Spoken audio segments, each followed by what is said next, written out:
Hi there, this is Paola with Bark. Today we're going to be setting up Amazon Fire tablets with Bark. And when we do, it'll enable the monitoring, screen time and web filtering, and location tracking features. What we monitor on Amazon Fire tablets includes the saved photos and videos, things like the camera roll, screenshots, downloaded photos and videos, Instagram DMs as well, and some other stuff. So let's get started. First, you'll open the parent app or dashboard on your phone or on your computer. Either one works. I'll be showing you what it looks like on your phone for simplicity's sake.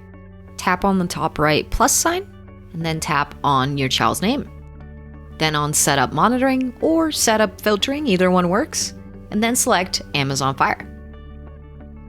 You'll see a little bit of info. Let's click Let's Go, and instructions on how to download the Bark Kids app on the Amazon Fire. Let's switch on over to the Kids Amazon Fire to take a look. Tap App Store or use the search bar and search for Bark for Kids. Make sure you're downloading the Amazon Bark for Kids app. On your parent app, continue on and you'll see a device code is provided. You can enter this device code into the Bark Kids app.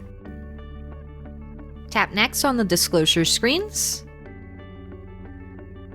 And then we're going to tap each item on this checklist and grant permissions one by one. When asked to enable the accessibility permission, you'll get taken to Settings, look for Bark under Services, and you'll turn it on.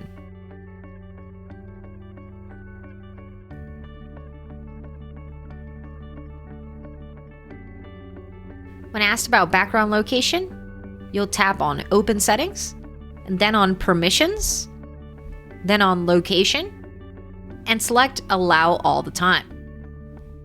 Return back to the Bark Kids app and tap Continue. When asked about enabling a VPN, make sure to get it connected. And that's it. You've set up the Bark Kids app on your child's Amazon Fire tablet, which automatically sets up the monitoring, screen time, and location features. Make sure to check out our other Bark support videos. And if you have any additional questions, don't hesitate to reach out to us at help@bark.us.